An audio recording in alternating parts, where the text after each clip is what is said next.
It is good for us to be together again, and I've been looking forward to this trip to Bismarck for a couple of months now. It's been 2 months, almost 3 months since I've been here, and my goal and my desire is to be coming here monthly, and hopefully that we'll be able to get into that rhythm and schedule soon. Some people, when it comes to the day of the beheading of John the Baptist, they say, Father John, is this your feast day? Happy feast day. And I say, no, I don't celebrate it on the day that his head was cut off, but I celebrate it on the day after the Epiphany, after the Theophany, the commemoration of John the Baptist on that day. And it's interesting, on the one hand, we think, well, is this a feast day? Are we celebrating? Are we celebrating what happened to St. John? Are we commemorating what happened to St. John? Are we remembering what happened to him? Are we marking the historical event of what happened to him? I think all of those things are true. And I think in a way, even though it's hard to celebrate such an event, don't we celebrate when someone overcomes evil? Did evil overcome him? Or did he overcome the evil? And I don't want to launch into my sermon for tomorrow just yet, so we'll try to save a few things. But there's one thing that, and I think there's a connection here, that I would like to speak on this evening, and that is the relationship between obedience and freedom. And I think that we can see in the life of St. John the Baptist that his complete obedience to God led to his complete freedom in God.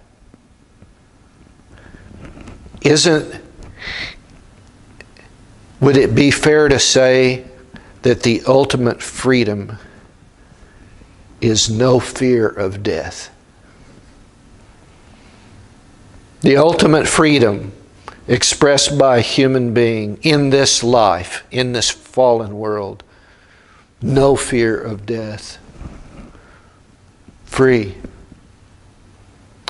Aren't our national heroes from whatever nation, whether we're from Jordan, whether we're from Serbia, wherever we are from the United States, aren't our national heroes the ones who gave their life for their country? And those people, they walked in to the line of fire or the line of battle, the line of bullets or swords or whatever it was, because they believed in something greater than the circumstances that they found themselves in. And so there was no fear, because if they lived for the cause. And if they died for the cause. And they were free. We think living ordinary lives as ordinary citizens. You and me. And the people we live with and work with and live around. I think there's a general tendency to think that obedience and freedom are polar opposites. They are an antithesis. What is the opposite of freedom? Obedience. Because why? Because we equate obedience with a kind of subservience or a servitude or a slavery, and that slavery is certainly the opposite of freedom.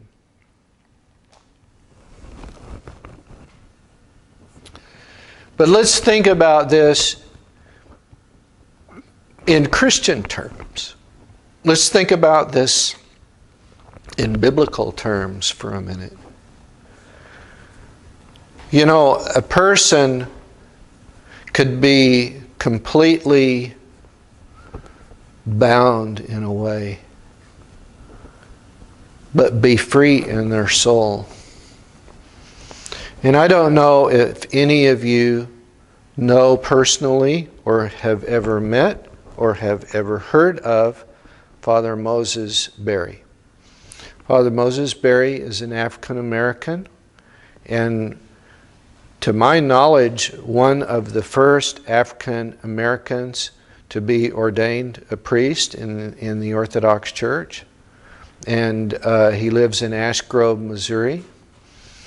And I consider him a friend as well as a brother saint, a brother priest, I mean. Maybe he's a saint. I remember the first time I met Father Moses, and we were doing a retreat together, a college retreat, at a retreat center out in California outside of Fresno. And like I say, I had never met him. I didn't know who he was, and he began to talk. And he had brought some suitcases and bags of things that he wanted to show us. He wanted us to show us he was a direct descendant of Daniel Boone by a slave. So he was related to Daniel Boone. And there's a family cemetery, and that family cemetery goes, from father to grandfather to great grandmother, and traced all the way back to times of slavery. And there was a blanket that had been passed down in the family of, I think, his great grandmother, who had been in slavery, and yet he showed us the back side of this quilt and the very fine stitching in the back of the quilt. And he said, you see how she spent her time in her captivity and in her sorrow, trying to make something good, trying to make something beautiful out of the difficult circumstances that she found herself in. And he showed us the neck shackles that they would clasp and tie the chain, and they would pull the slaves with this chain, with the neck shackles, and the balls, the heavy iron balls around their ankle bracelets. And he'd show us, he'd make us hold it and feel the weight of it. And he said, do you feel that? He said, this helped my Christian ancestors who were completely enslaved in body to find freedom in their soul, freedom in Jesus Christ. And although they externally were completely subservient to their slave masters and had to obey their slave masters, They were free in their souls. And I thank God today that that Christian tradition was handed down to me. And I pass it on to you. Just an incredible testimony. And we can see people, we know people, and we know of people who are completely free on the outside in their external circumstances. You know, I ain't taking nothing off of nobody. I answer to no man. I do what I want. I go where I want. I say what I say. I am my own man. But are they? Sometimes we find these people completely in chains in their soul, completely enslaved to the passions, that is, to the mean and evil habits, completely enslaved to these mean and evil habits. And so who's really free? The one who's free in body or the one who is free in soul? St. John the Baptist is an example to us.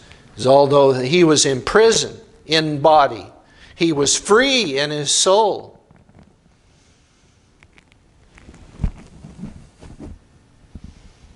And he was free to speak the truth in whatever needed to be said and whatever should be said to the powers that had power over his body, the powers that could throw him into prison, the powers that could cut his head. And he was not afraid because, being completely obedient to God, he was free on the inside. And so this is one of the lessons that I believe that we can learn today and consider what true freedom is and consider where that freedom is expressed first and foremost, that is in our soul. So, God be with you this evening. Again, I'm very happy to be here. I will stay behind for a few minutes. If you would like for me to hear your confession, I'll be available here for confession.